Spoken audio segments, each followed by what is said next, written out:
He sadly passed away January 19th, 2007, unfortunately due to a drug overdose, like so many other folks we've heard over the years. When was the last time you talked to Bam Bam, and how do you remember finding out the news that he was no longer with us?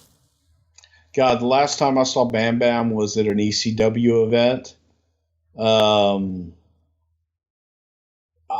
couldn't even tell you, what that time frame was, but it was cordial. It was great to see him, and hugged and shared pleasantries back and forth and talked for a little. And that was the last time that I saw him.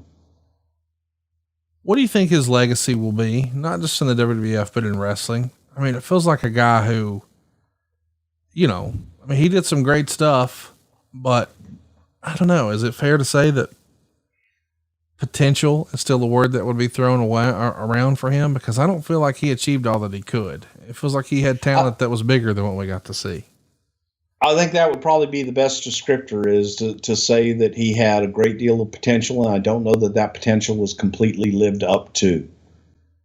I think that he, based on his look, on his ability, that he should have been much bigger than he was and achieved much more than he did.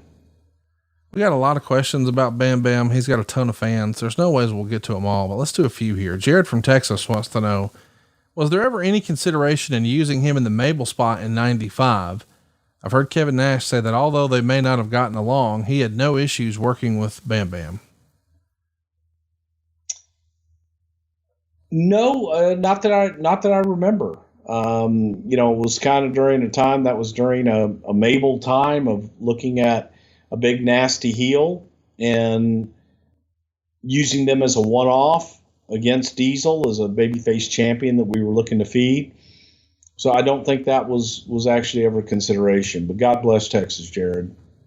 So he's going to go back to, the independents. He finds himself in ECW, becomes a big player there, wins their world title, eventually jumps to WCW for a bigger contract, starts by attacking Goldberg, but very quickly he's sort of moved down the food chain there.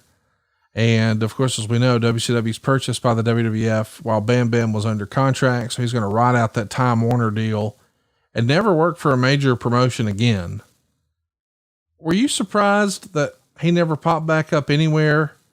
Were you guys ever interested in reaching out and seeing if maybe something could, you guys would bring people back all the time for like a Royal Rumble spot, Mr. Perfect or Goldust or whoever, just a one-off. Did anything like that ever even get discussed for Bam Bam? I don't remember it really being discussed, but I would say that the door would have always been open for him. He's scheduled for WrestleMania 9 against Kamala, but the match winds up being cut due to time. So Bigelow's been around for a while at this point. Obviously, he had a run here before, and he gets his match with Kamala cut. I know we've talked about these type situations before, but I'll ask again.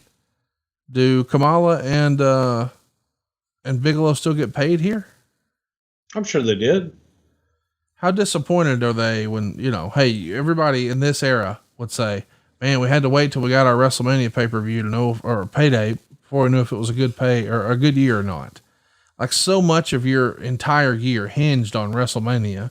And again, they may be cut, and as you said, they're still getting paid, but it's got to be a little bit of a letdown. I mean, WrestleMania is still obviously the Mac Daddy now, but back then, there weren't super shows every month or twice a month. This was next level special. And now you've trained and gotten ready and keyed up and you're excited and you got your shit together, and sorry, pal, your match is cut. It happens. I mean, that's just the nature of the beast, Bam Bam took it in stride. I talked to Kamala. He said, oh, yeah. He was fine. Perfect.